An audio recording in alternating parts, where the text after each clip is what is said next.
Hi, How are you? I'm good. How are you? Good. So what are we doing tonight? Logarithms. Okay. So, first one is log base 3 of 81. Okay. We just need to evaluate that. Yeah.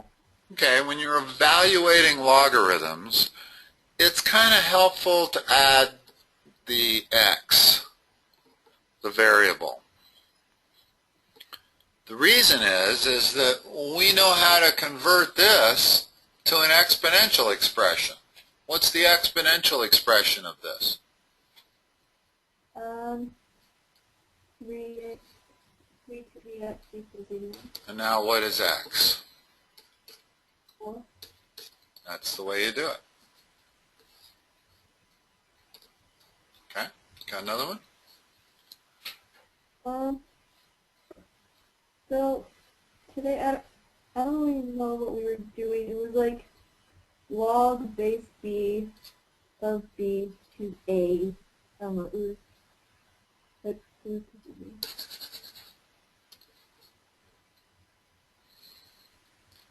Let's go over the 3 log rules. These are the most important rules.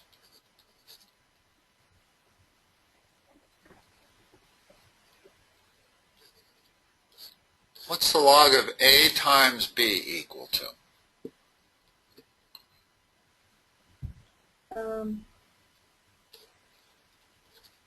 Log ab.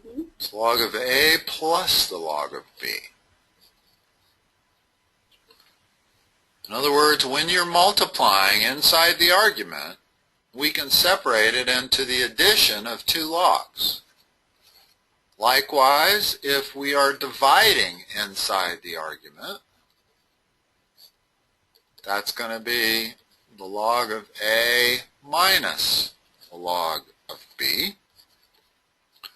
And the third one, and these 3 are really important. Not only are they important, but they want you to be able to go both ways on all 3 of them. They will give you problems where they will say expand, and they will give you problems where they will say compress. In other words, they might give you the log of 2 plus the log of 3. That's equal to the log of 6. Okay? So these 3 things at a minimum, you want to memorize these, and you want to be able to go both ways. So that if I said, well, what's the log of xy? That's the log of x plus the log of y. Or if they gave you the log of x plus the log of y, you could put it back into, that's the log of x times y.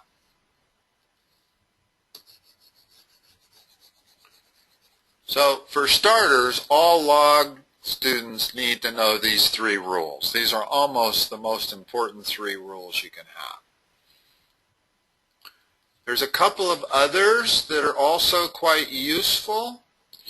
One, and this may be what you were talking about today in class, one is the log base b of b is always 1, no matter what b is. In other words, the log base 3 of 3 is 1. Also,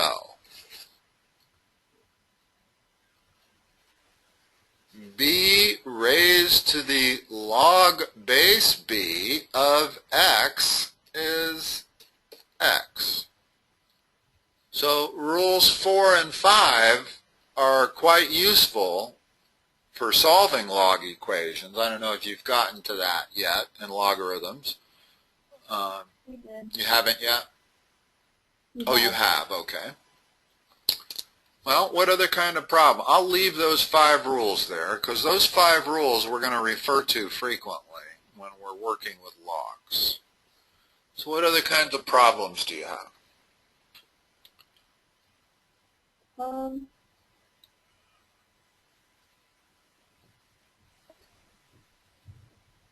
I lost the I'm sorry, what? packet thing. I lost the packet thing, but I think there's a problem here. I didn't understand.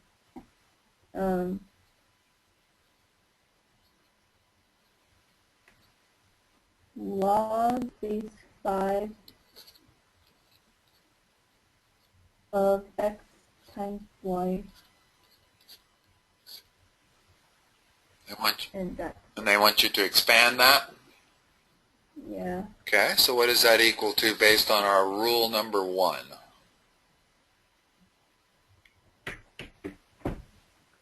Log base 5 plus Of x to the plus log base 5 of y.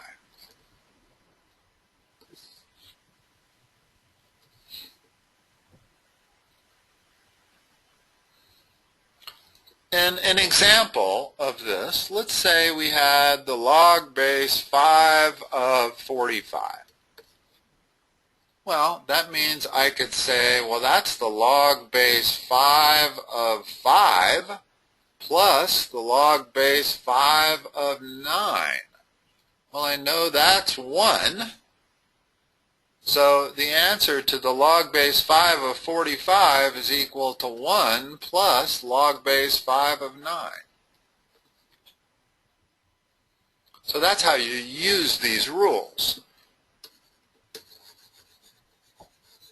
But the first thing you need to be able to do is to expand and contract. If they give you this, you need to be able to put it back in this form on the left, and if they give it to you on the left, you need to be able to put it in the form on the right. And one last word, this only works if the bases are the same. In other words, if I said to you, well, what is this? You cannot do anything with that. What that is the log base 7 of x plus the log base 5 of y. I cannot compress that because I have different bases. So you can only compress when you have the same base, and when you expand, it's the same base also.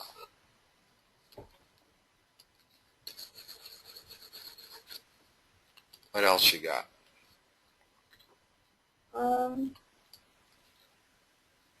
2 log base 7 of negative 2r equals 0. Like that? Negative 2r. Negative 2r inside? Yeah. Like that? Yeah. Okay. The way we solve log equations is to convert them to exponential expressions. So what's the exponential expression here?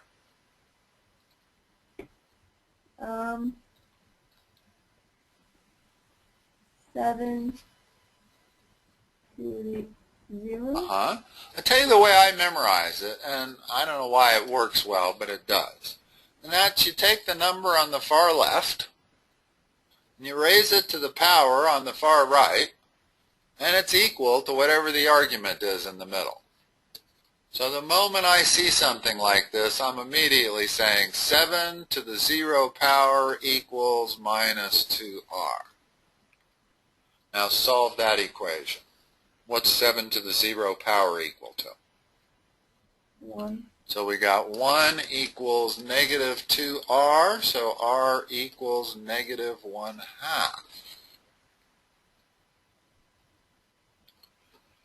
Now, what's this equal to? 1. No, you cannot take the log of 0 or negative numbers. In other words, if I say, what's the log of x, and I say, what is the domain of this function? The domain is x has to be greater than 0. It's more restrictive than this. If I say y equals square root of x, well, x only has to be greater than or equal to 0. So when you're dealing with logs, checking that domain restriction is extremely important, because you'll end up with a lot of log equations that'll give you two answers. They'll work their ways down to be quadratics. You'll get two answers, and one of them will end up having you take the log of negative numbers. You can't do that, so you throw it out. So always remember, when you're taking the log, whatever the argument is has to be positive. So when we got negative 1/2, if I go back and plug it in to this, I see that what's inside becomes 1. And that's okay, as long as it's greater than 0. You cannot take the log of 0. Okay, what else? Negative 10 plus log base 3 of n plus 3. What's inside the argument? N plus 3.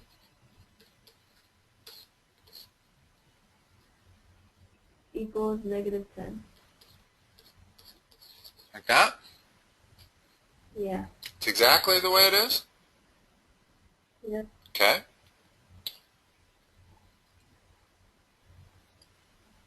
What's the first step in solving this equation?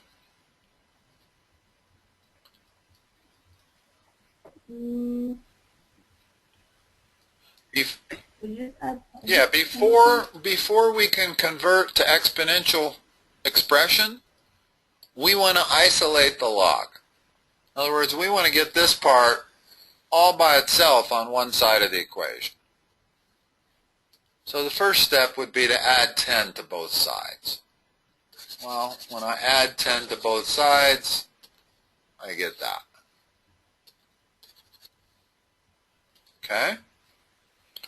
Now, because we got the log isolated, it's real easy to just convert it to exponential and solve. So what's the exponential expression? 3, 0, equals n plus 2. And 3 to the 0 is what? 1. So n equals minus 2. And again, if we check to make sure that that doesn't violate domain, it doesn't. Okay, what else?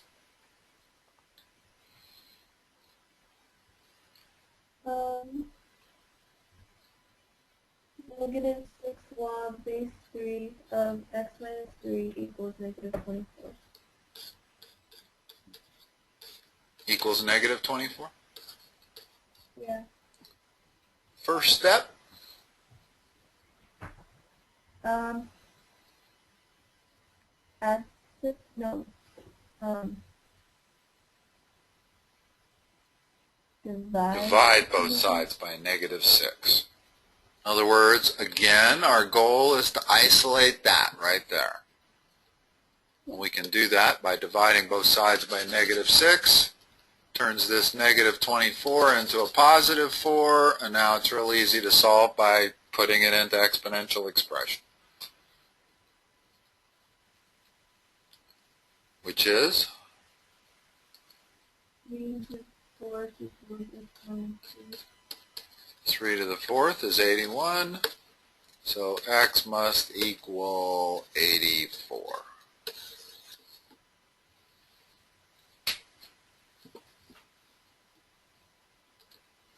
Okay?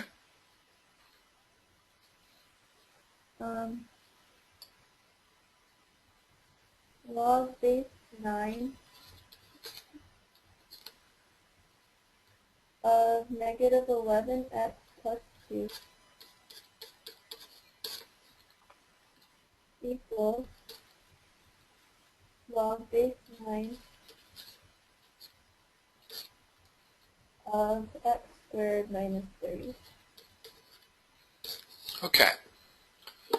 when you have the log of one entity equals the log of a different entity, and it's the same base, well, now I know that this must equal this. You can think of it as dividing both sides by log base 9, but that's not really what you're doing. In other words, when I say log of something, I'm not really multiplying log times that. It's more like f of x. Doesn't mean f times x. It means I have a function of x. Well, here I have a log of this equals a log same base of this. Therefore, this has to equal that. Let's solve this now. How do I solve it at this point?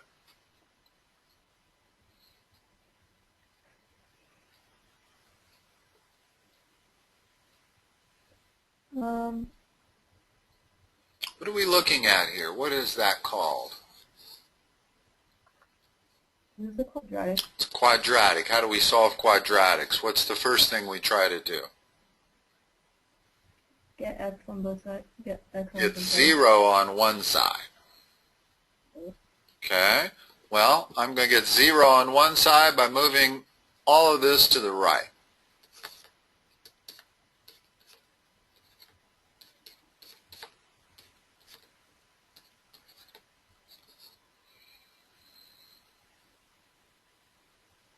Correct? Mm-hmm. I hate that they did this to us. All right, in order to solve this, we got to use the what? How do I solve that?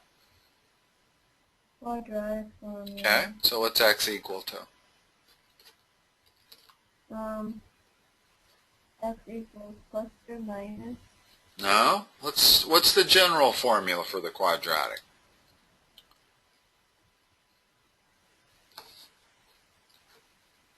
This is something you want to memorize and have it memorized. It's minus b, then plus or minus the square root of b squared minus 4ac all over 2a. Now, let me help you memorize this. What is that? What is minus b over 2a equal to? Vertex one. It's equal to the x-coordinate of the vertex. So if you know the x-coordinate of the vertex, it helps remember the quadratic formula, because the only thing extra is plus or minus the square root of this thing inside the radical sign is called the discriminant. It has its own name, b squared minus 4ac. It's frequently worth checking that out very first thing just to see whether it'll be positive or negative, because that tells you whether you're going to have real or imaginary solutions. Well, let's plug it in. What's our solutions here? What's minus b? 11 plus or minus 11 squared minus 4 times 1 times negative 5 all over 2.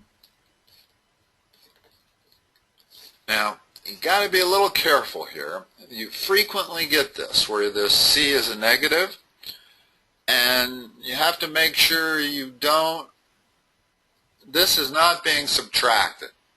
It's very easy to make a mistake here, because we have to write a negative in there, but what we're doing is we're multiplying 4 times 1 times negative 5, and then that's being subtracted. So this reduces to negative 11 plus or minus the square root of 141 all over 2.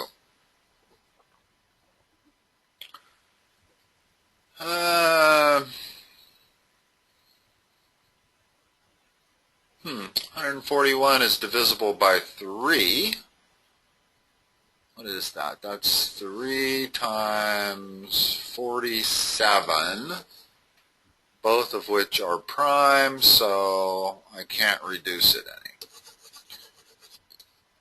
All right. Do you have a calculator in front of you? Yeah. What's the square root of 141?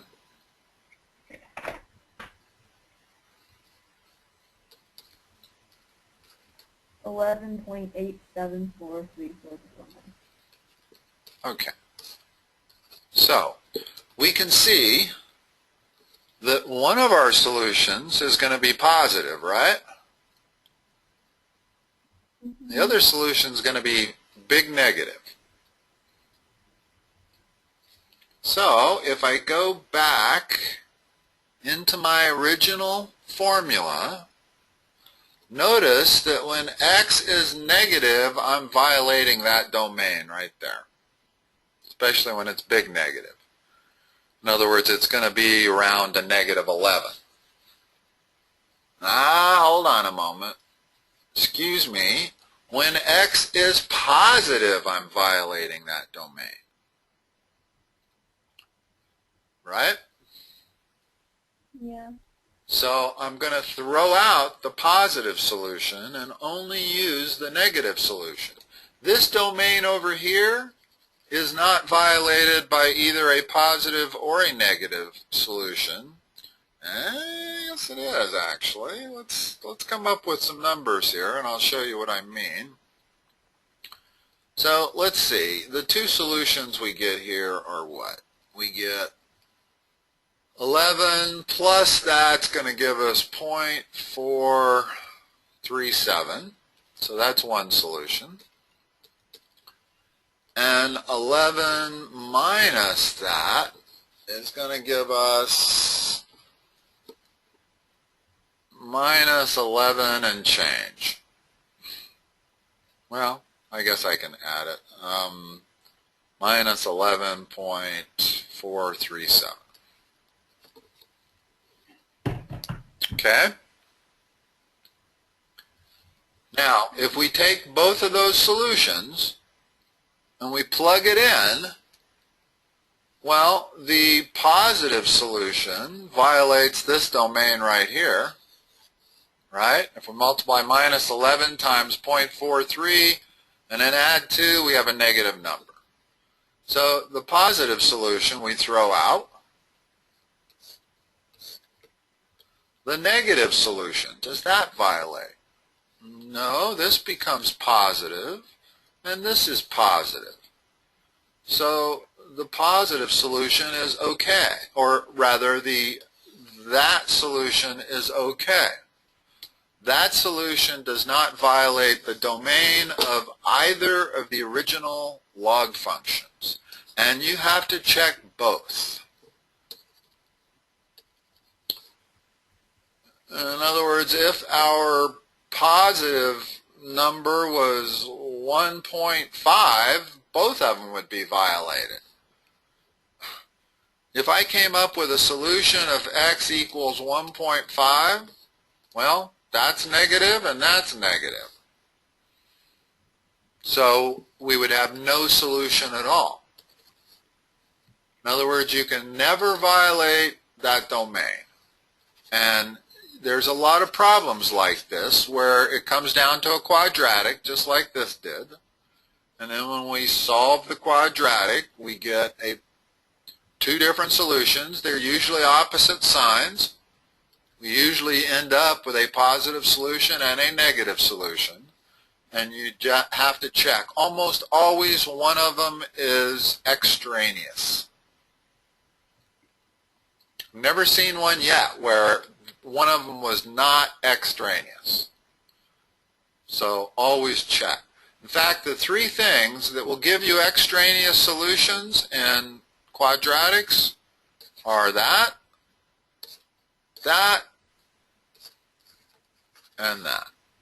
In other words, radical signs. If you start off with an equation with a radical sign, always check your solutions. If you have an absolute value sign in there, check your solutions. And if you have a log equation, check your solutions.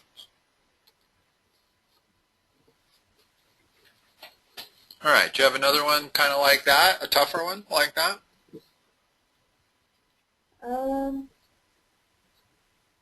Natural log 2 minus natural log of 3x plus 2 equals 1. Can't quite understand what you're saying. 3x what? Plus 2 equals 1. All like that? Yeah. Okay. Natural log is the same as any other log, only its base is e. E being the irrational number, it's like pi. It goes on forever. Okay, so that's all natural log means, is it's log, it's the same thing as log base e, is equal to natural log. That's what they mean. So, since we've got the same base here, what can I do? I can compress that into a single log function. What is that going to be?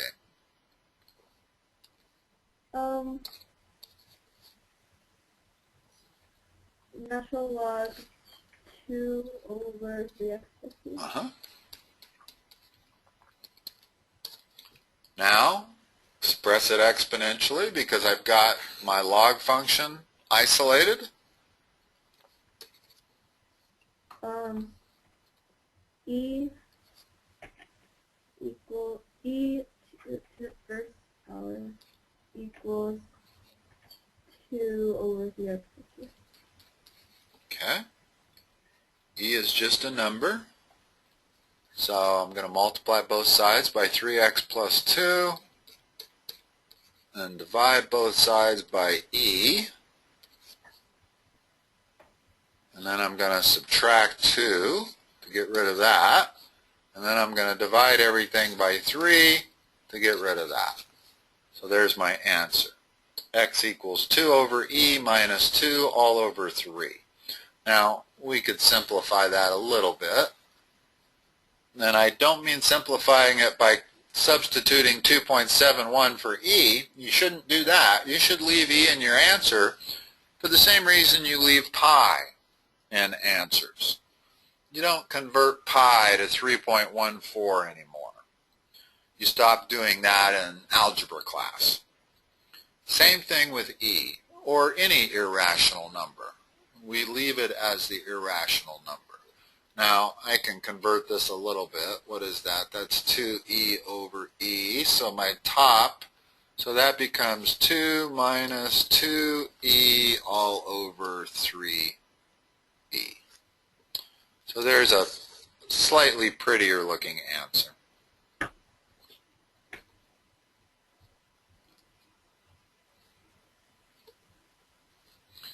Now, does that violate our domain? No, that's a positive number, I think. No, it's not a positive number. Hold on, let's go back here where I had this like this.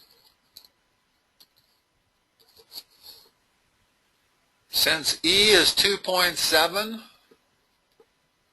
the numerator is negative. So this is a negative number.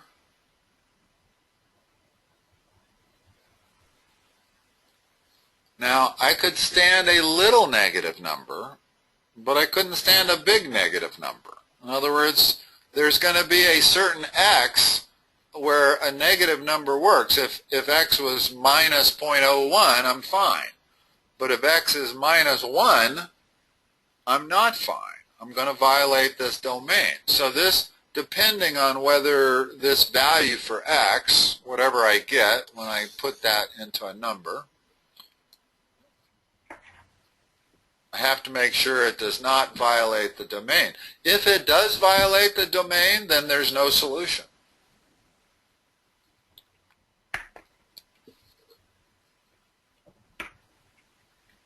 What number do you get? Do you get one?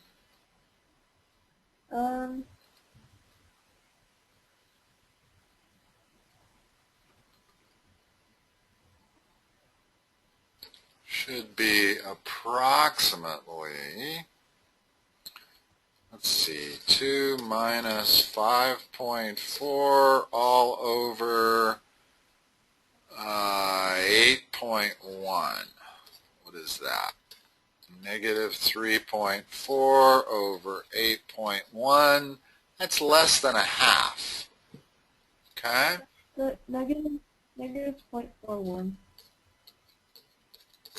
Notice that that does not violate the domain. 3 times negative 4.41 is negative, but then when I add 2 to it, it turns positive. So I'm cool with that answer. That's an okay answer. There are log equations that you will get that don't have a solution. In other words, when you go through the process and solve, you will find out that your only solution violates the domain, in which case you have to throw it out and you don't have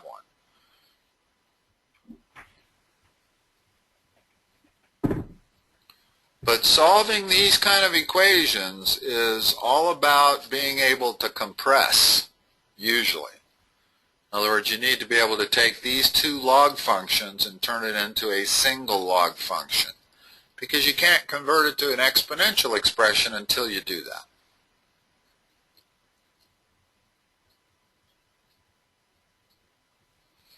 All right. You good with logs? Yeah. All right. Let's see. Did I talk to you? Did you want these as permanent times? Did I ask you that last time? I think I did.